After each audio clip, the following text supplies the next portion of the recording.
Welcome to the Leadership Decoded podcast. Here, we provide you practical approaches to leadership so that you can lead at your very best at work and in your everyday life. I'm your host, Dr. Will Ramey, a former U.S. Army officer and combat veteran, an executive education adjunct professor, and leadership development workshop facilitator. Whether we like it to admit it or not, as leaders, we make mistakes. Believe me, we make mistakes. And it's not about the mistake being made as much as it is how much and how well you can own your blunder, accept it, and recover from it. We'll cover in this episode why it can be so hard for leaders to make mistakes, how you can let go of that identity of being the perfect leader, and how you can move forward with your team by leading with humility. Let's dive in. This episode is brought to you by Sweat Tent, the industry leader of the portable at-home wood-burning sauna. Being a leader can be stressful. That's why I've been a sauna user for many years. Did you know that consistent sauna usage 3 to 4 times a week not only relieves stress and improves sleep, but it also enhances your physical well-being and fosters mental resilience and cognitive clarity to be a better leader? And you no longer have to go to a crowded gym or buy one of those expensive and bulky at-home setups to experience the benefits of a sauna. Sweat Tent is the most portable and affordable at-home sauna on the market. The setup takes minutes and can reach 200 degrees in under 30 minutes. Harness the power of the Sweat Tent sauna to lead with clarity and poise.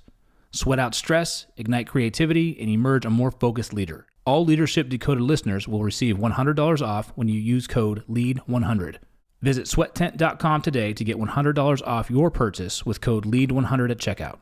Again, that's sweattent.com to get $100 off with code LEAD100. Sweat Tent, improving your ability to lead at work and in your everyday life. This episode is brought to you by C&G Tutoring. Founded by Janelle and Chris Seaton, C&G Tutoring is Northeastern Pennsylvania's leading tutoring service. Our experienced, state-certified tutors provide personalized, one-on-one sessions tailored to each student's unique learning style. From math and science to reading, writing, and even Spanish, we cover it all. We also offer top-notch SAT prep designed to help students sharpen the skills they need to achieve their goals on the SAT. Join the countless families who trust C&G Tutoring with award-winning educators and a 5-star parent rating. We offer in-person and virtual tutoring using 21st century learning techniques. Visit cngtutoring.com today and start your child's journey to academic excellence. C&G Tutoring, ignite your mind. This episode is brought to you by Fit AF. As a leadership coach, I understand the importance of fueling both body and the mind. Balancing coaching sessions, workshops, and personal development can be demanding, and that's where Fit AF steps in. Fit AF offers an ever-changing menu crafted by top chefs and nutrition experts to ensure you're getting the best quality meals. Their diverse selection caters to various dietary preferences and needs, including keto, paleo, vegetarian, vegan, gluten-free, and more. As a valued listener, enjoy an exclusive offer. Get 20% off your first order of 7 meals or more by using code LEADER at checkout at fitafnutrition.com. Again, that's code LEADER for 20% off your first order of 7 meals or more at fitafnutrition.com. I started leading teams at a very young age, I think, and that was thanks to the U.S. Army. The first time that I can recall leading a large group was at basic training. And at basic training, you're there to learn, although you think that you're there to perform. And when you make a mistake in front of 300 soldiers, sometimes it's hard to let that go. And you better believe that they won't let you let that go. But that's part of the camaraderie that we build with one another. That's how we start to build thicker skins with our team, is being able to laugh at our own mistakes and take those jabs along the way. So the first, very public mistake I made was on a very fundamental thing that we learned in basic training. And one of the first things we learned how to do was march. It was called drill and ceremony. So imagine, my small platoon of about 50 people in that training company. And we had 50 people that were learning to march forward, backwards, left face, right face, counter face, to the rear. So moving this formation to be able to maneuver where we needed to go and how we needed to go in the Army fashion. You always have somebody out there who's calling cadence. It's usually the platoon leader who's out there, or the platoon sergeant out there calling cadence, moving the platoon forward and steering them where they need to go. So I remember that they needed someone to march the company to the chow hall because it was time to eat lunch. So that was my duty assignment for the day. Here I am, first time. We had just practiced drill and ceremony, and I get out front and I'm feeling good. I'm calling cadence. I'm getting our company, our training company marching. and we're moving forward, and I see the dining facility up ahead, and I know that we need to mark time, and we need to then fill in from make a left turn essentially to file into the dining facility. And I gave the wrong command. Instead of going left, I told our company to go right. And now here I am in front of the dining facility, and I've got drill sergeants in my ear faster than you can blink an eye. What are you doing? How are you going to recover? How are you going to make this right? You got them marching all over the place. I mean, they are in my ear quick. So here I am, trying to figure this out. And it took me, about 3 seconds to realize, instantly, I knew I made a mistake, and then 3 or 4 seconds to realize how I'm going to recover from this mistake. And we did, I gave the commands, we did our maneuvers, we got back in place, and we got right back into the dining facility. So the issue is as we're marching 300 people down the road, we've got other companies that are marching the other way. We've got other people that are crossing traffic. I mean, it was a colossal blunder. And now you're watching soldiers who know they need to go left, but need to go right. Should I go right? The command was given right, but I know I need to go left. And we just started bonking into each other, and it was a screw up. And it was on display for everybody to see. And I remember in that moment, I can still see it in my thoughts of, man, afterwards we laughed. I got my chops, busted a little bit, for the rest of the day for my platoon, for my buddies. But it's something I look back on and say, geez, I can make a mistake very publicly. I can recover from that mistake very publicly, and I can own it very publicly and move forward. And I didn't get pulled. I didn't get replaced. I didn't lose my job. I learned. In that moment, again, I learned how to own my blunder. I learned how to correct it quickly. I learned how to apologize for it, and I learned how to recover from it to do something different next time. And I learned that you can make a mistake, and you're not going to necessarily, lose your job, lose your role, lose your status. You get right back in there. And a little known fact about me, I ended up graduating as the Distinguished Honor Graduate for our training company. So it's not about perfection. It's not about doing things all right all the time. When you make a mistake as a leader, your team is going to watch how you recover from that. And at 17 years old at Fort Leonard Wood, Missouri, I made a mistake in a leadership role. And I learned quickly the value of owning it and recovering from it. So let's get into a little bit about, the elephant in the room is, why do leaders find it so difficult to admit mistakes? And this comes from a place that probably is inherently good, but it causes us time to really think and reflect on, what is it? How do we view ourselves as a leader? We have a self-imposed image as a leader. So for many, making a mistake can feel like a threat to our authority, to our credibility, and to the trust that we've built with a team. We don't want it to admit to our team that we have made a mistake, because we have imposed a expectation on ourselves. Typically, it's self-imposed, that leaders are supposed to have all the answers. And sometimes society has traditionally equated good leadership with confidence, with decisiveness, and with the air of infallibility. And that's simply not true. As human beings, we're not robots. We're fallible. We'll make mistakes. We have, emotions. We have emotional reactions to things. We have opportunity to try new things and to screw up and be okay with that. But when we get into leadership roles, gosh, we think that we need to be this image of a strong, confident, subject matter expert, know-it-all type leader. Admitting a mistake, actually, in contrast, can feel like showing weakness. It can feel like exposing a flaw. But when you admit a mistake to your team, you're really showing humility. You're showing the ability to learn something and to admit that something went wrong and there's a different way to go about it. So when we think about making mistakes in this self-imposed image, we also have a fear of damaging our reputation, both among our team members and within the larger organization, right? Especially if we're mid-career and we think admitting a mistake can make us vulnerable and make us risk a risky promotion, or a risk to our hire, or a risk to our career progression, that our superiors above us are looking down on us all the time. And let's be honest. People aren't watching you. People aren't paying attention to you as much as you are to yourself. And that's a hard truth. That's a hard truth that I learned.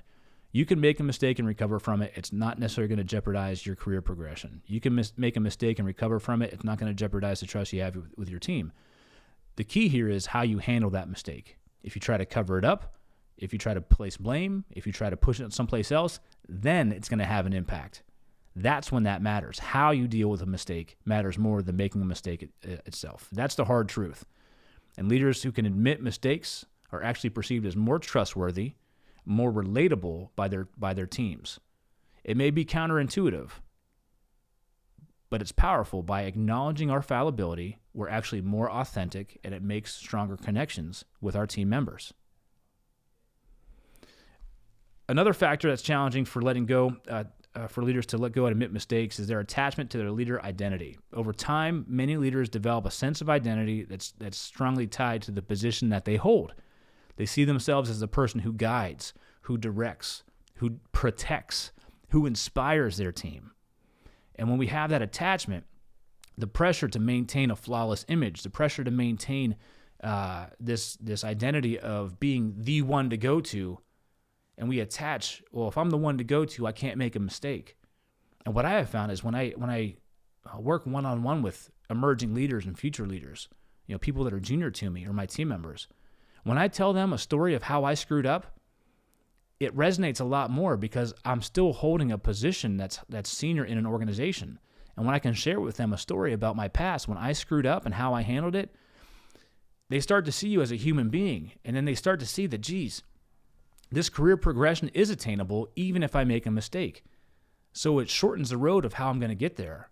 It takes the roadblocks down of how am I going to get there if I can't be this perfect image of a leader. And as a senior leader, what I want to share with them is I've made mistakes and I'm still here. I've made mistakes and I've still progressed. That's a stronger message to send. That's a realistic message to send. And that's how you're going to have people that want to step into leadership. So letting go of perfection and letting go of our leader identity that we're perfect leaders still allows us to guide. It still allows us to protect. It still allows us to inspire our team by creating space for us to be seen as a human being. It allows us to lead with honesty and encourage our teams to do the same. When we embrace a learning mindset by practicing humility at the core of our leadership, now we start to have people who understand that mistakes will be made, mistakes will be opportunities to learn from, and they won't be opportunities to admonish one another. You're going to see a shift in how people want to be more creative, to try new things, to seek out new opportunities to learn and try something new. And then you're going to see that resonate in better outcomes, more innovative ideas, faster, more effective, more efficient processes, because people aren't going to be held back by this idea of not being able to make a mistake. And they're going to see their leader willing to try new things and try new things and say, yep, that didn't work, but how can we shift and pivot? So let's get to the practical side of things for a minute here. Mistakes happen. How you respond to them matters the most. I want to share with you a few steps that you can take to take ownership of your blunder and move forward with integrity. The first is acknowledging the mistake itself. The first step is to confront the mistake directly. You want to avoid the temptation to downplay it. You want to avoid the temptation to deflect responsibility or even make excuses. Be honest with yourself and others about what went wrong. Yep, I screwed up. I made a mistake today. Here's what happened. I own it. This is on me. You can work those key phrases in and be genuine about it, right? So simply saying I made a mistake is a powerful act of accountability with your team. And if you can stand there and do it, that's going to open the door of expectation for your team members to stand there and say, I made a mistake. Here's how I can fix it, instead of hiding things from you. So it releases and diffuses some of that tension around the situation. The second is embracing humility. Admitting a mistake requires humility. It requires you being able to say, I don't have all the answers, and that is okay. Humility allows you to stay grounded and connected to your team. It shows that you're willing to be transparent, you're willing to be open and honest, even if it's uncomfortable. Humility will go a long way in leadership. Apologizing sincerely. If your mistake affected people, if it affected clients, if it affected stakeholders, if it affected your team, offer a sincere apology. A good apology doesn't just focus on justifying the mistake. It centers around the acknowledgement of the impact it had on others. A mistake was made and it impacted you. And for that, I'm sorry. Here's what I'm going to do to go better, to do something different. It's uncomfortable, but that is powerful. And learning from the experience. One of the most valuable aspects of making a mistake is the opportunity to provide for growth. Reflect back on what went wrong, what was supposed to happen, and what did happen instead. Why did things get off track? Know where the gaps are. Know what you missed. Identify what you would do differently. See if you need to correct something by training, by getting different resources, by asking different opinions, by bringing different people into the decision-making process. All of those things that you can analyze post-mortem, right, post-mistake, will help you shore yourself up for the next time so you can do things differently. That's the key right there, is that analyzing factors that led to the mistake and identifying any patterns in your decision-making, and then you can adjust and be willing to make that adjustment. Remember, one mistake doesn't define you as a leader. Don't dwell on it. Own it. Own it with self-confidence. Practice these steps, and you can move forward. By following these steps, you can transform a mistake into a growth opportunity. It starts with ownership and accountability, assessing what happened and what you can do differently, and then moving forward together with your team. When leaders take responsibility for their mistakes, it strengthens trust. Teams want to know that their leaders are human and that they're capable of owning up to when things go wrong. Again, that's that two-way trust. I trust you to tell me when you need help. You trust me to help you. I trust you enough to ask for help. I trust you to give me that help. Trust is this two-way cycle, and part of that is humility and being able to admit mistakes to one another and then working through them together. When your team sees you handle mistakes with grace, with accountability, they'll be more likely to follow suit. So you're going to set the example as a leader because people are watching you. And when you can admit mistakes, when you can ask for help, when you can ask for forgiveness and ask for resources and make those changes, your team's going to see that and they're going to replicate that behavior because they're going to learn how to lead and handle setbacks from you. So creating a workplace where mistakes aren't something to be hidden or avoided at all costs, they'll start to be seen as opportunities to learn and opportunities to improve. And in the long run, your team is going to be more resilient. They're going to be more apt to persevere and to have grit to carry through when things don't go right, because they're not going to be concerned about covering things up. They're going to be concerned about getting things out in the open and moving forward together. Recovering from a mistake as a leader is all about embracing humility, taking ownership, and committing to growth. They're part of the human experience. Everyone out there has made a mistake. We've made those blunders, some publicly, some not so publicly. How you handle them matters, and it makes all the difference. By owning your mistakes, demonstrating resilience, and being able to rise up and bounce back, you're going to model how you lead with integrity and inspire others to do the same. So next time, don't let the mistake shake your confidence. Let it help you fuel your growth. Thanks for tuning in to Leadership Decoded here in the Loop Internet Studio. If you enjoyed today's episode, give us a like, download, and share it with your fellow leaders. Help spread the word about what we're doing here with our podcast so that every leader can be at their very best day in and day out. If you're an organization who wants a leadership development workshop and wants to invest in your team, I want to work with you. I offer highly engaging, affordable, accessible leadership development workshops, unlike any other that you've ever experienced. If you're interested, go to drwilliamramey.com to find out more, or you can connect with me on LinkedIn at Dr. Will Ramey, on Instagram at Leadership Decoded Pod, or you can email me here at will@OnTheStacks.com. Thanks for tuning in to Leadership Decoded. I'm your host, Dr. Will Ramey, and I'll see you the next time you press play.